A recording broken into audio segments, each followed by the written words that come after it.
ஓம் சக்தி.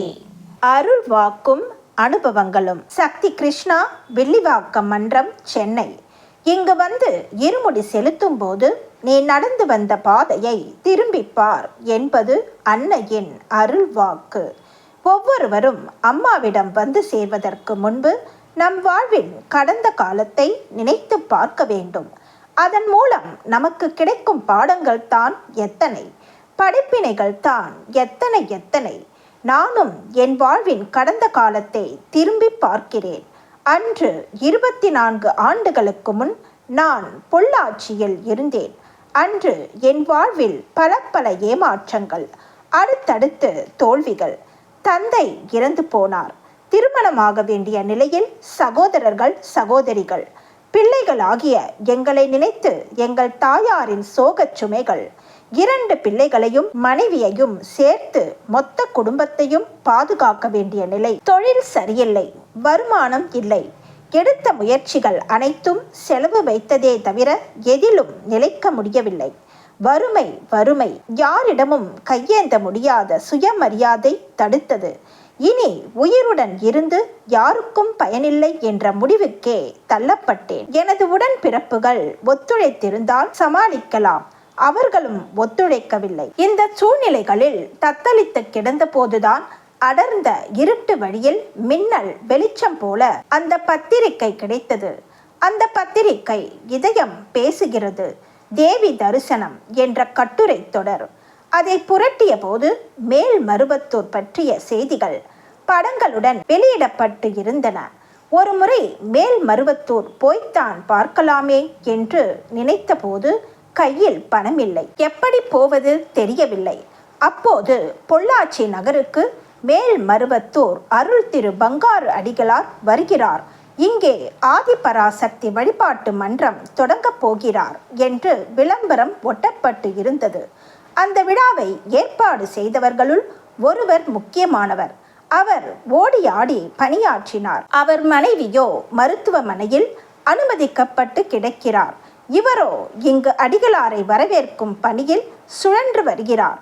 கேட்டால் அவளை அம்மா பார்த்துக்கும் என்றார். எவ்வளவு நம்பிக்கை! அவரது செயல் என் மனத்தில் ஏதோ ஒரு சலனத்தை ஏற்படுத்தியது. இவர் கும்பிடுகிற அந்த அம்மன் ஊர்வலம் தான தர்மங்களுடன் தொடர்ந்தது.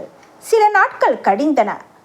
முதலாக செவ்வாடை அணிந்து, சக்தி மாலை அணிந்து, இருமுடி ஏந்தி விரதம் இருந்து பக்தர்கள் மேல்மருவத்தூர் புறப்படுவதை பார்த்தேன். நாமும் செல்ல வேண்டும் என்ற ஆசை எழுந்தது. கையில் காசு இல்லை என்பதை வெளியே சொல்ல வெட்கம்.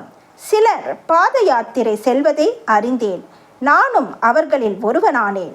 அன்று பாத யாத்திரையில் கலந்து கொண்டது தீவிர பக்தியால் அல்ல, பேருந்தில் செல்ல கையில் பணமில்லை என்ற காரணத்தால். நாங்கள் பொள்ளாச்சியிலிருந்து புறப்பட்டு மருவத்தூர் சென்றடைய 12 நாட்கள் ஆயின.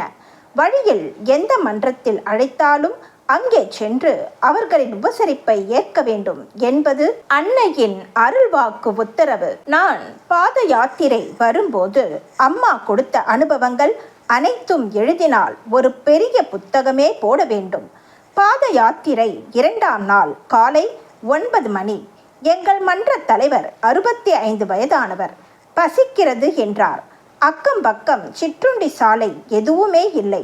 அந்த கணம் ஒரு பேருந்து எங்கள் எதிரே வந்து நின்றது.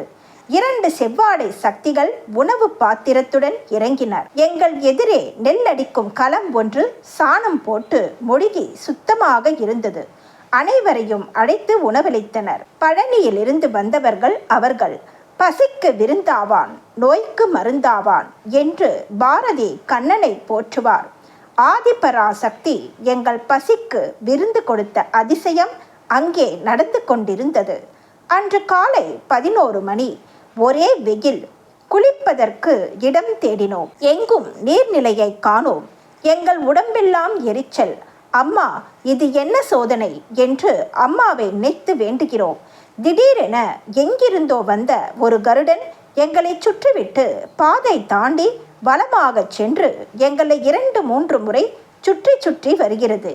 என்னவோ அம்மா உணர்த்துகிறாள் என கருடன் காட்டிய வழியில் சென்றோம். அங்கே ஒரு பிரம்மாண்டமான கிணறு. அப்போதுதான் மோட்டார் போட்டு பெரிய தொட்டியில் நீர் நிரப்பி இருந்தனர். இனி கரண்ட் வராது, சரியான நேரத்தில் தான் வந்தீர்கள், குளியுங்கள் என்றார் அதன் உரிமையாளர். ஆஹா, குளிர்ந்த நீரில் அற்புதமான குளியல். உடலும் குளிர்ந்தது, மனமும் குளிர்ந்தது.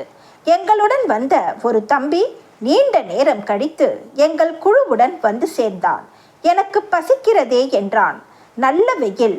பெரிய புளிய மரம் ஒன்றின் அடியில் நாங்கள் மூவர் ஓய்வெடுத்து கொண்டிருந்தோம். இவன் பசிக்கிறது என்கிறானே, என்ன செய்வது என்று திணறிக் கொண்டிருந்தோம். அப்போது வேகமாக சென்ற ஒரு மோட்டார் சைக்கிள் திரும்ப வந்து எங்கள் அருகே நிற்க ஒருவர் இறங்கி வந்து நலம் விசாரித்து ஒரு டிஃபன் கேரியரை தந்து, நீங்கள் பசியுடன் இருப்பதாக தோன்றியது, இது என் மதிய உணவு, சாப்பிடுங்கள் என்றார். தன் அனுபவங்களை எல்லாம் எங்களுக்கு சொன்னார். ஒரு தொண்டனின் பசியாற்ற எங்கோ போய்கொண்டிருந்த ஒரு தொண்டரை திருப்பி அழைத்து உணவளித்த அற்புதத்தை அம்மா அன்றே நடத்தினாள். ஒரு நாள் மனித நடமாட்டமே இல்லா வழியில் கடும் வெயிலில் பயணிக்கிறோம். அனைவருக்கும் தாகம். என்ன செய்வதென்றே தெரியவில்லை. அடுத்த கணம் அந்த வழியே ஒரு ஐஸ் ஃப்ரூட் பெட்டியுடன் ஒரு சைக்கிள் வந்து நின்றது. ஐஸ் வேணுமா சாமி என்று கேட்கிறார். அனைவரும் வாங்கி உண்டு தாகம் தணிந்தோம். இங்கே எப்படி வந்தாய் என்று விசாரித்தோம். அன்று ஏதோ ஒரு காரணத்தால் அடுத்த ஒரு பள்ளிக்கூடம் விடுமுறையாம். அதனால் தான் வேறு வழியாக வேறு ஒரு ஊர் செல்ல வந்தேன் என்றார் அந்த வியாபாரி. ஒரு டீ கடையில் நாங்கள் பஜ்ஜியும் டீயும் சாப்பிட்டுவிட்டு காசு எடுத்து நீட்டினோம். உங்களுக்காக யாரோ ஒருவர் காசு தந்துவிட்டு போனாரே என்றார் கடைக்காரர். நாங்கள் எங்கே என்று பார்த்தபோது தொலை தூரத்தில் யாரோ ஒருவர் செவ்வாடையுடன் போய்கொண்டிருந்தார். அம்மா, இதுவும் உன் திருவிளையாடல் தானா என எண்ணி நெகிழ்ந்தோம். திருச்சியை தாண்டி ஒரு சிற்றூர், பெயர் நினைவில்லை. அங்கே மதிய உணவு என்பது திட்டம். பேருந்து நிறுத்தத்தில் நிற்க அங்கே யாரையும் காணவில்லை. அங்கே கிடைத்ததை சாப்பிட்டு சற்றே ஓய்வுக்கு பின் கிளம்பினோம். யாரோ ஒருவர் எங்களை நோக்கி ஓடி வந்தார். உங்களுக்காக உணவு தயார் செய்து காத்திருந்தேன், நீங்கள் வராததால் உங்களை தேடி வந்தேன் என்றார். மறுக்காமல் உண்டோம். மாலை குளித்து வழிபாடு முடித்து சாப்பிட்டு செல்லலாம் என்று தலைவர் கூற அவர் அருகில் உள்ள ஒரு ராமர் கோயிலுக்கு அழைத்து சென்றார். ராமர் கோவில் கருவறையில் அம்மாவின் கருவறை படம் வைத்து வேண்டுதற் கூறு பாடி 108 மந்திரம் சொல்ல ஆரம்பித்தோம். அங்கே கருவறையில் தொங்கிக் கொண்டிருந்த பூட்டு கடிகாரத்து பெண்டுலம் போல ஆடிக்கொண்டிருந்தது. அது சாதாரண பூட்டு அல்ல, 3/4 அடி அல்லது அரை அடி உள்ள பெரிய பூட்டு. 108 முடித்து 3 முறை ஓம் சக்தி கூறும் வரை ஆடிய பிறகு டக்கென்று நின்றது. ஒரு பழைய காலத்து பூட்டு, ஆட்டிவிட்டால் கூட ஆடாத கனமான பூட்டு.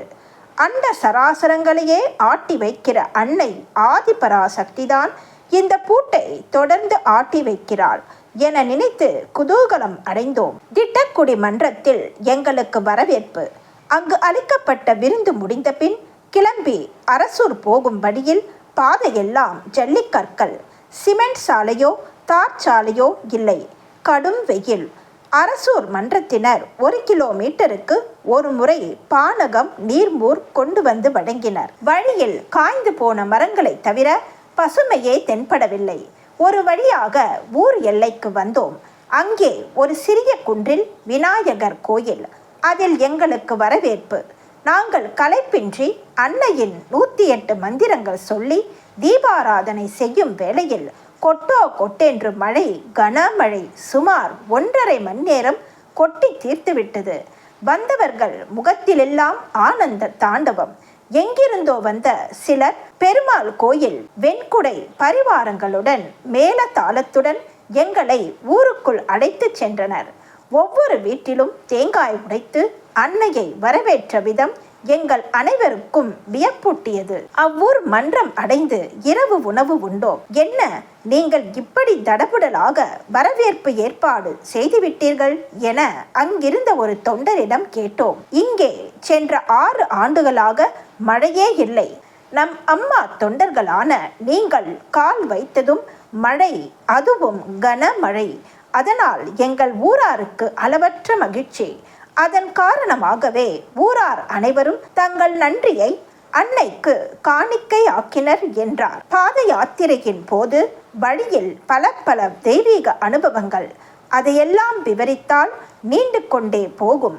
அன்னை ஆதிபராசக்தி இந்த அவதார காலத்தில் பல்லாயிரக்கணக்கான பக்தர்களுக்கு கனவிலும் நனவிலும் பல தெய்வ அனுபவங்களை அள்ளி வழங்கினாள், வழங்கிக் கொண்டிருக்கிறாள்.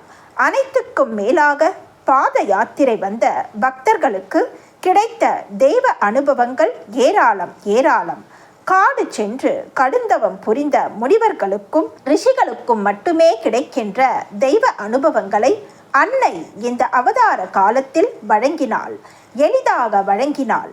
அன்னை சொல்லிய முறைகளை பிசகாமல் பின்பற்றி பாத யாத்திரை வந்தவர்களுக்கு கிடைத்த தெய்வீக காட்சிகள், தெய்வீக அனுபவங்கள் பல்லாயிரம். ஆனால் இன்றுள்ள சூழ்நிலையில் வாகனங்களின் பெருக்கத்தில், அவை ஓடும் வேகத்தில் பாத யாத்திரை என்பது பத்திரமற்ற ஒரு யாத்திரையாகவே மாறிவிட்டது என்ற நல்லெண்ணத்தில் நமது ஆதிபராசக்தி அறநிலை பாத யாத்திரைகள் வேண்டாம் என்று அறிவுறுத்தியுள்ள நிலையையும் நாம் ஏற்றுக்கொள்ள வேண்டியதுதான். பாத யாத்திரை இல்லாவிட்டால் என்ன, இருக்கவே இருக்கு. அம்மா வகுத்து கொடுத்துள்ள பல தொண்டுகள், தொண்டு செய்வோம், தொடர்ந்து செய்வோம், அம்மா அருள் பெறுவோம். ஓம் சக்தி. ஆன்மீக துறையில் நடந்து போன பழங்கதைகளையே பேசிக்கொண்டிருக்காதே. இங்கே நடைபெற்று கொண்டிருக்கிற, நான் நடத்தி வருகிற புதுமைகளை உலகத்திற்கு எடுத்துச் சொல். அவற்றையே அடிக்கடி நினைத்து பழகு. அன்னையின் அருள்வாக்கு. Please share and subscribe. Om Sakthi.